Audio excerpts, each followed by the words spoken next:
Olá pessoal, boa tarde, tudo bem? Aqui é Fábio Pirajá, do Projeto Memória Capixaba. Estamos juntos aqui mais uma vez, trazendo curiosidades aqui da nossa história, trazendo aqui as últimas pesquisas que eu andei fazendo aqui, muito legais. Encontrei aqui uns documentos muito interessantes do nosso comandante em chefe, Francisco Alberto Rubim, que era o nosso governador, digamos, né? No final do século XVIII, início do século XIX, uma carta enviada ao Conde da Barca, vice-rei, e uma estatística, né, falando sobre como andava o Espírito Santo no início do século XIX. E ele fala que nós possuímos 5 vilas, 7 povoações, 7 freguesias, 5 igrejas filiais, 3 colégios dos extintos jesuítas, que haviam sido expulsos do Brasil, né?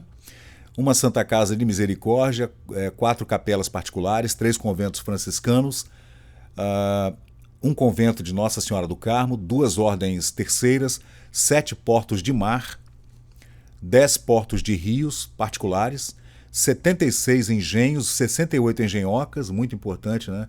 Os engenhos e engenhocas, que dão conta da nossa economia, cana-de-açúcar, açúcar, cachaça e outras derivados da cana, né?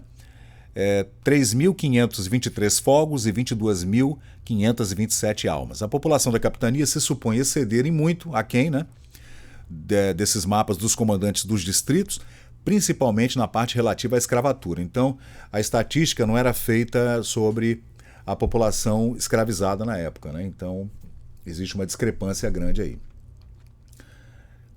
Deixa eu ver aqui agora, voltando um pouquinho, ele faz um breve relato da geografia do Espírito Santo, falando da divisa ao norte com a Bahia e Minas Gerais, da capitania de Minas pelo Espigão, que corre norte a sul entre os rios Guandu, Amanaçu e Manhuaçu.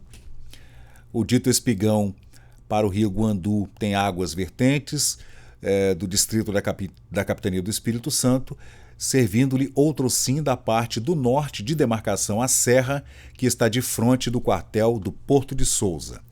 Os mineiros desciam do quartel do Porto de Souza, aí tem um relato bem interessante aqui, lá no quartel havia um inferior, 20 soldados do corpo de pedestres, uma estrada que liga a capitania de Minas à capitania do Espírito Santo, com pontes e estivas. Os mineiros descem com seus gêneros até o quartel do Porto de Souza, onde se embarcam em canoas e descem o Rio Doce até a povoação de Linhares e ali fazem suas transações comerciais. E eles voltam para Minas com sal, ferro e outras coisas, né? Descendo o Rio Doce, do quartel do Porto de Souza até a foz do Rio Santa Joana, que fica na margem sul, a 5 léguas desta até a foz do Rio Pancas, que fica à margem norte, 2,5 léguas de fronte da qual fica uma ilha com o mesmo nome, né? Ilha Pancas, né? E tem de comprido 3/4 de légua. Aí é interessante também dizer aqui que a povoação de Linhares, na época, que era muito importante para esse comércio entre Minas e Espírito Santo, possuía 36 fogos, 224 almas. Nela há um hospital militar, onde era o primeiro quartel de Linhares, também um cirurgião-mor, e os medicamentos necessários, precisos. Também há um alferes do corpo de pedestres, comandante de toda a linha de destacamento do distrito, e que mensalmente visita a povoação de Linhares. Era uma povoação, vejam. Então ele segue falando ali que existe um quartel denominado Segundo Quartel de Linhares. Há também um ótimo pasto na povoação, onde os moradores lançam o seu gado vácuo, e também sem prejuízo algum do gentil que vive nas imediações. O gentil são os índios cuietés, que são vulgarmente chamados de botocudos, né, ou gamelas, porque no beiço inferior havia um furo e eles usavam também nas orelhas esses furos com rolhas de pão. Então, eles se exibiam dessa forma, moravam no entorno da povoação de Linhares, mas havia um arranjo, né, entre esses povos indígenas da época com os colonizadores, né? Então ele fala também aqui da povoação de Linhares ao norte, a Grande Lagoa Ji-Paranã, aqui fala Ji-Paranã, hoje a gente fala Ju-Paranã, né?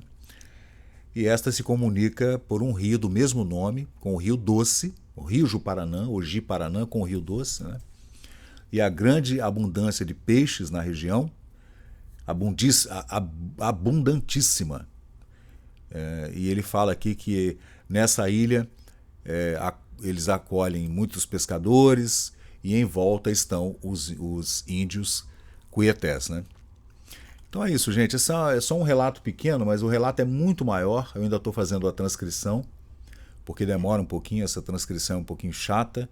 Existem muitas palavras do português do século XVIII, né?